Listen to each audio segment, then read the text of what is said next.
मुझे कोई बीमारी नहीं होती, मेरा डायरेक्ट ऊपर से कनेक्शन है। मैं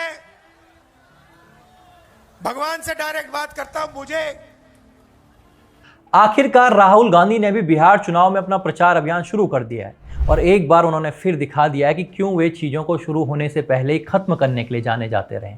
इस बार उन्होंने महागठबंधन का, खासकर तेजस्वी यादव का चुनावी गेम लगभग समाप्त कर दिया है। आज के वीडियो में हम इसी पर बात करेंगे कि कैसे महीनों से तेजस्वी यादव ने जो चुनावी कैंपेन बिहार के लोकल मुद्दों के इर्द गिर्द रखा था, उसे राहुल गांधी ने अपनी कमतर सियासी समझ से सीधे पीएम मोदी पर हमला करके पूरा अभियान पीएम मोदी बनाम महागठबंधन बना दिया है और कैसे वे बिहार में महागठबंधन के उम्मीदवारों को नुकसान पहुंचाने जा रहे हैं।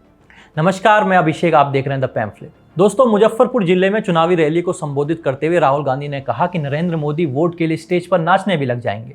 इसके अलावा उन्होंने छठ पूजा को ड्रामा बताते हुए कहा कि दिल्ली में पीएम मोदी के लिए पाइप से पानी ले जाकर यमुना नदी के पास तालाब बनाने का ड्रामा किया गया। अगर मोदी जी को ड्रामा करना है, छठ पूजा का ड्रामा करना है। अब पहली बात तो ये कि पीएम मोदी किसी छठ के कार्यक्रम में शामिल नहीं हुए और जिस तालाब की बात राहुल गांधी कर रहे हैं वो बिहार के लोगों के लिए बनाया गया था। लेकिन चूंकि राहुल गांधी के अनुसार छठ ड्रामा है तो उन्हें इस व्यवस्था से भी समस्या होगी। देखा जाए तो राहुल गांधी के इस बयान से अधिक आश्चर्य होता भी नहीं है। ऐसा वो कोई पहली बार नहीं कर रहे हैं। हिंदुओं की संस्कृति और आस्था उनके लिए हमेशा से ही घृणा का विषय रही है। अब चाहे इसके पीछे उनकी पार्टी का हिंदू विरोधी इतिहास रहा हो या उनके मूल का इतालवी संबंध, जो भी हो, अब इसका जवाब तो बिहार की जनता देगी। लेकिन जो वो कह रहे हैं कि नरेंद्र मोदी वोट के लिए स्टेज पर नाचने भी लग जाएंगे, तो इस पर भी सवाल पूछा जाना चाहिए। अब कई लोग सवाल पूछ भी रहे हैं कि क्या डांस करना गलत है? तेजस्वी यादव डांस करते हैं, राहुल गांधी स्वयं डांस करते हैं, या राहुल गांधी नाचने वालों से अपमान कर रहे हैं, नाचना कोई बुरा नहीं होता। अब इसमें कुछ लोग ऐसी गलत टिप्पणियां भी कर रहे हैं कि सोनिया गांधी भी फला फला जगह नृत्य करती थी। देखिए दोस्तों, हमें उन तर्कों में नहीं जाना है कि सोनिया गांधी इटली में बार डांसर थी या नहीं, या कौन डांस करता है कौन नहीं। हमें यहाँ पर यह समझना है कि कैसे राहुल गांधी बार बार देश के सबसे बड़े पद पर बैठे व्यक्ति पर, जिसे जनता ने चुना है, उन पर निजी हमले करते जा रहे हैं। तू तड़ाक से लेकर डरपोक और चोर जैसे शब्द वे इस्तेमाल कर चुके हैं। हिंदुस्तान पाकिस्तान का युद्ध हो रहा था, मैंने फोन उठाया और नरेंद्र मोदी से कहा कि सुन, ये जो तू कर रहा है इसको 24 घंटे के अंदर बंद कर। यहीं से तो कांग्रेस के कार्यकर्ताओं को हिम्मत मिलती है जब वे खुलेआम मंच से पीएम मोदी की मां को गाली देते हैं। खैर, राहुल गांधी यहीं तक रुक जाते तो अच्छा था, लेकिन उन्होंने अपने भाषण में ऐसे मुद्दों का जिक्र किया जिनका बिहार से कोई लेना देना ही नहीं। उन्होंने अंबानी की शादी का मुद्दा छेड़ दिया, ये कहकर कि देखो मैं शादी में नहीं गया और पीएम मोदी गए थे। अब तेजस्वी भी सोच में पड़ गए कि शादी में तो भाई मैं भी गया था, और वैसे भी बिहार से अंबानी की शादी का क्या ही लेना देना। लेकिन वो तो राहुल गांधी ठहरे, उन्हें मुद्दों के मायने क्या पता।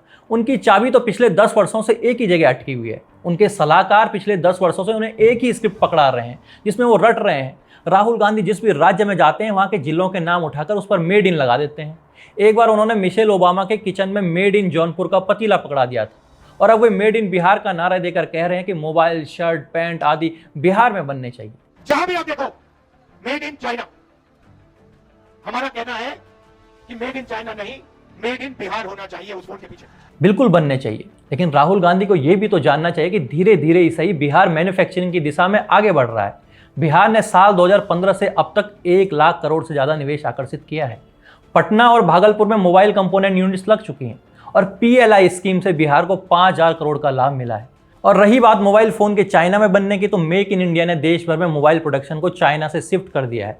आज भारत विश्व का दूसरा सबसे बड़ा मोबाइल निर्माता है। लेकिन राहुल गांधी उसी दौर में जी रहे हैं जहां लालू के राज में बिहार से उद्योग भाग जाते थे, क्योंकि वहां पर सिर्फ एक ही उद्योग फलता फूलता था, वो था किडनैपिंग उद्योग। असल में दोस्तों, राहुल गांधी की समस्या यही है कि उनको समझ ही नहीं आता कि देश में क्या चल रहा है, देश क्या सोचता है, युवा क्या सोचता है, कैसे व्यवहार कर रहा है। राहुल गांधी भारत से पूरी तरह से कटे हुए हैं। इसीलिए तो वो बिहार में जाकर उस कथित वोट चोरी को मुद्दा बनाना चाह रहे हैं, जिस मुद्दे को स्वयं उनके साथी तेजस्वी यादव हफ्तों पहले डस्टबिन में डाल चुके हैं। चंपारण से लेकर बांका तक और किशनगंज से लेकर कैमूर तक बिहार की आम जनता में राहुल गांधी के इस वोट चोरी वाले शोर से किसी को भी रत्ती भर फर्क नहीं पड़ता। ऐसे ही वो बिहार में धारावी का मुद्दा उठा रहे हैं, और जब धारावी गए थे वहां क्या कर रहे थे? वहां वे तिजोरी के प्रदर्शनी लगा रहे थे। दोस्तों, जरा सोचिए, ये मुद्दे उठाकर राहुल गांधी क्या महागठबंधन के उम्मीदवारों को बिहार में वोट दिला पाएंगे? क्या ऐसा करके वे तेजस्वी यादव का भला कर पाएंगे? हो सकता है कि शायद वे तेजस्वी यादव का भला करना भी ना चाह रहे हो, क्योंकि जिस प्रकार से वोट शेयरिंग से लेकर पूरा चुनावी अभियान तेजस्वी यादव के इर्द गिर्द ही घूमता रहा और राहुल गांधी को पूरी तरह से गायब कर दिया गया, कहीं ना कहीं कांग्रेस को भी लग ही रहा होगा कि इस गठबंधन में उनकी हैसियत छोटे भाई तो छोड़ो, एक नौकर तक की रह गई है और तेजस्वी यादव को इतना भी मजबूत न किया जाए कि उनका कद राहुल गांधी से ही बड़ा हो जाए, ऐसा कांग्रेस सोच रही है। कांग्रेस की ये भावना इसलिए भी प्रबल होने की अधिक संभावना है क्योंकि एक समय बिहार में कांग्रेस का ही राज था, लेकिन फिर लालू प्रसाद का उदय हुआ और बिहार में राष्ट्रीय जनता दल ने यादव मुस्लिम गठजोड़ को मजबूत बनाया, जिससे कांग्रेस का वोट बैंक खिसक गया।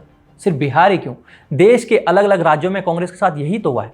उत्तर प्रदेश में समाजवादी पार्टी ने मुख्य रूप से यादव और अन्य ओबीसी वोटों को, जबकि बहुजन समाज पार्टी ने दलित वोटों को कांग्रेस से छीन लिया। तमिलनाडु में डीएमके और एआईडीएमके, इन्होंने द्रविड़ पहचान के मुद्दे पर कांग्रेस के पारंपरिक दक्षिणी वोटों को पहले से ही कब्जे में ले रखा था, जो 90 के दशक में और मजबूत हुआ। आंध्र प्रदेश, वहां तेलुगु देशम पार्टी ने तेलुगु गौरव के एजेंडे से कांग्रेस के ग्रामीण और ओबीसी वोट चुराए। महाराष्ट्र में यह काम शरद पवार ने किया और धीरे धीरे क्षेत्रीय दल क्षेत्रीय अस्मिता और स्थानीय मुद्दों पर फोकस करके कांग्रेस की व्यापक अपील को तोड़ने में सफल रहे, जिससे 90 के दशक में गठबंधन की राजनीति का दौर शुरू हुआ।